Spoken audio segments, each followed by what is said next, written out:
Alive and alert on the north side of the dirt. It is your man D-Real coming at you with another Be Real with D-Real, where edutainment is what I do. Today feels like a good day for a Black History Moment. And the Black History Moment I have been feeling is the Philadelphia move bombing. What's that you say? You are not familiar with the Philadelphia move bombing?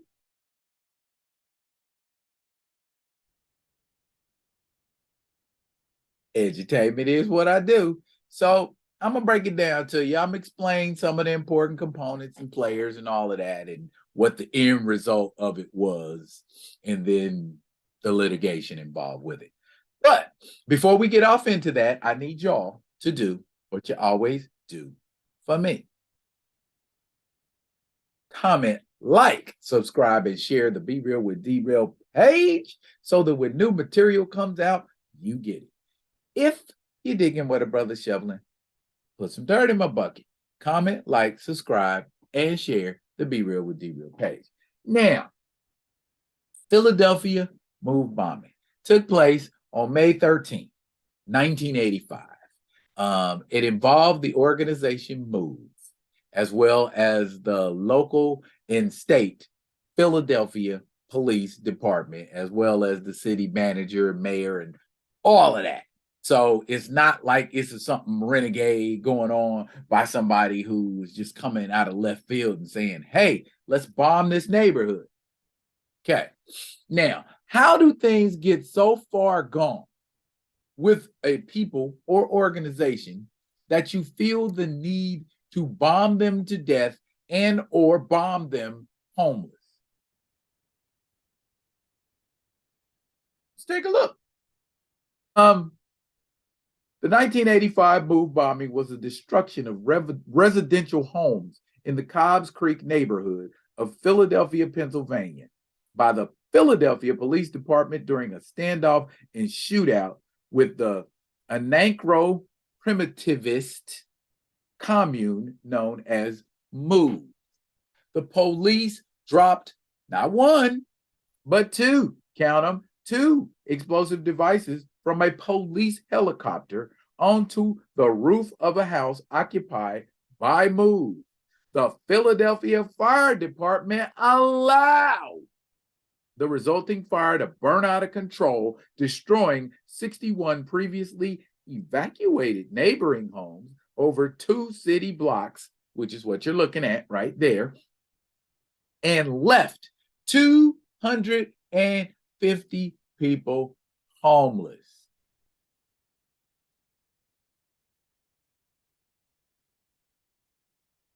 $250 homeless people, all to get this organization called MOVE?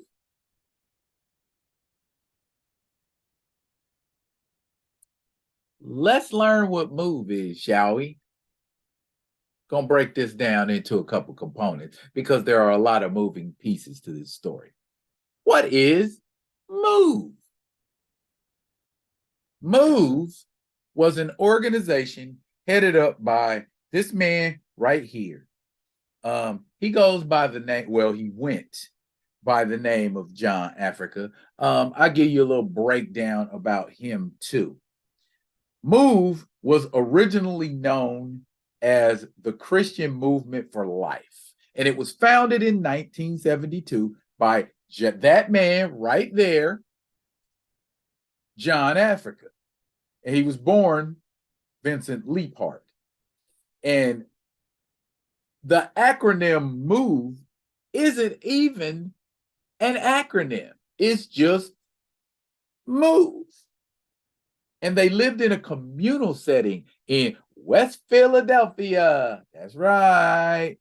And abided in the philosophies of anarcho primitivism. And for those of you that don't know what anarcho primitivism is, it's basically an anarchist civilization that is about deindustrialization and kind of returning to a place that the world was in prior to the Industrial Revolution.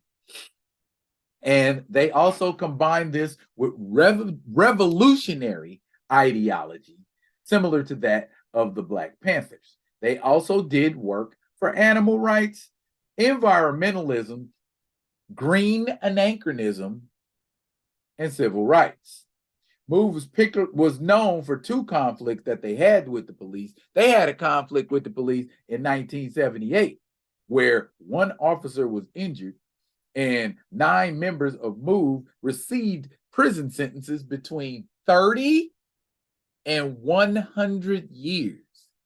So in Philadelphia in the 70s, killing a police officer could wind you up in jail anywhere between 30 and 100 years. I ain't really tripping on that because here in Alaska, if you commit murder, the sentence is 99 years, period. Murder in the first degree, 99 years, no questions asked. Okay. Now, like I said, the group's name ain't an acronym. John Africa chose this name because it's what he intended to do, not necessarily that it had a fancy meaning to it. And coincidentally, that man, John Africa, was functionally illiterate. So again, don't tell me nothing about what can and can't be done because of this limitation or that limitation. The man couldn't read and ran a whole organization. So there you go.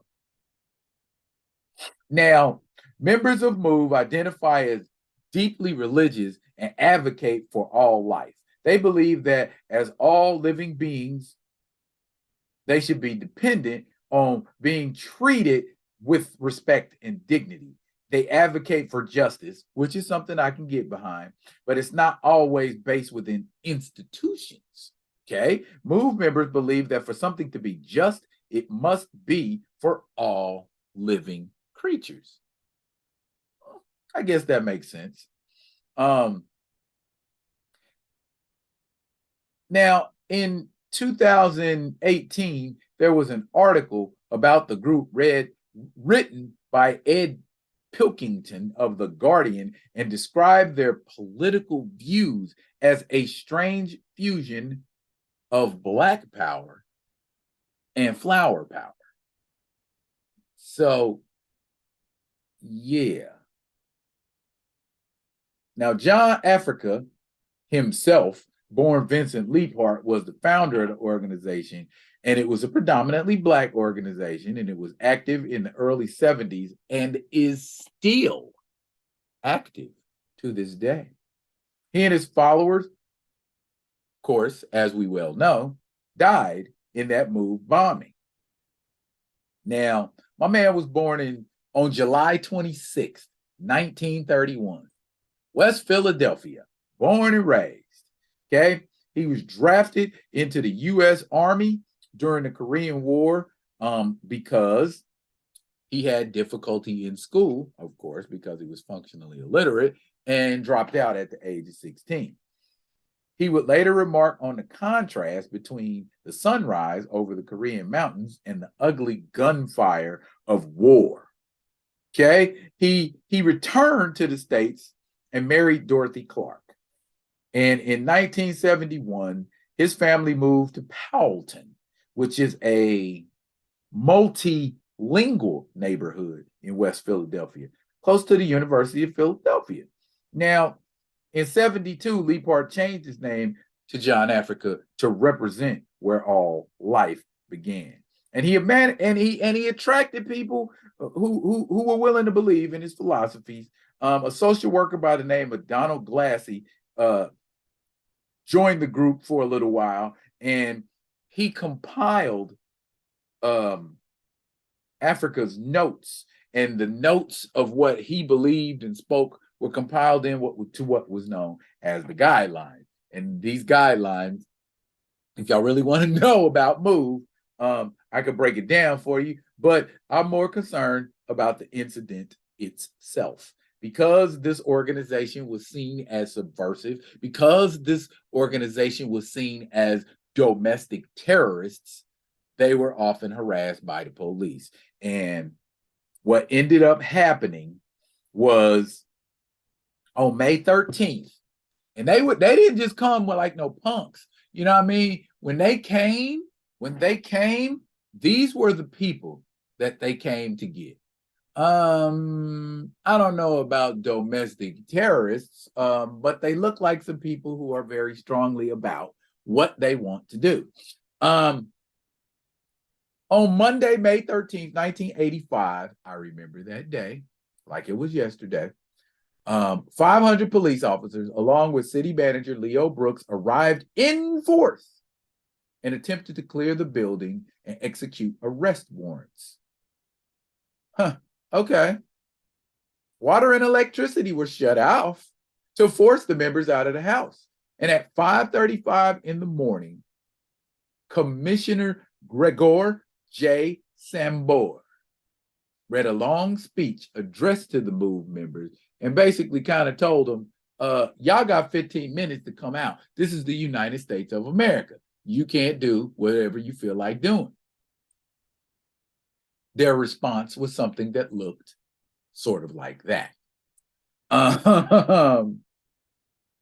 There was an armed standoff with police, and they threw tear gas canisters at the building. The MOVE members shot back, as you can see. They got semi-automatic and automatic weapons, and this shootout lasted for 90 minutes. Eventually, one officer was hit in the back of his flak jacket, but he was not injured. The police used more than 10,000 rounds of ammunition in the shootout at this building. There were families in this building. They didn't stop to assess that. I don't think they cared that there were families in the building. At 2 p.m. that afternoon, Commissioner Sambor ordered that the facility be bombed. And they were bombed with a combination of Tovex. For all my bomb heads that know what Tovex is a dynamite derivative and just as dangerous as dynamite. And 2 pounds of FBI supplied C4. C4. They targeted a cubicle on the roof of the main house. Their bombs exploded after being dropped 45 seconds later. They ignited the fuel of a gasoline-powered generator and set the place on fire. And it was left to burn. That's kind of the result of what happened. Police said MOVE members moved in and out of the house shooting at them. The fire department declared the fire under control at 11:47 p.m. Now, bear in mind, the bomb was dropped around 2 p.m. The fire department declared the fire under control at 11:47. Okay. All righty. The fire killed 11 people in the house, 6 adults and 6 children. John Africa was one of the adults killed in this fire. And like I said, 250 people were left homeless. The mayor appointed an investigative commission called the Philadelphia Special Investigation Commission. Commissioner Sambor resigned in November of that year. In a speech the following year, he said that he was made a surrogate. In 1986, Philadelphia artist Ellen Powell Turbino and her artist husband Joseph created a 7-foot relief sculpture depicting their interpretation of the bombing, titled The MOVE Confrontation. It depicted people engulfed in flames. Mayor W. Wilson Goode, a death mask, and horrified spectators. The MOVE Commission issued its report on March 6, 1986. The report denounced the actions of the city government, stating that dropping a bomb on an occupied row house was unconscionable. I kind of agree. Eventually, there was litigation, and there were two litigations that resulted in one of those resulted in a $500,000 award for pain and suffering to Ramona, Africa, one of the survivors. And then in 1980, I forget, okay, not 1985. In 2000, I want to say 12, a jury awarded a $12.83 million verdict against the city of Philadelphia. So I guess justice was kind of served because yeah, justice was served.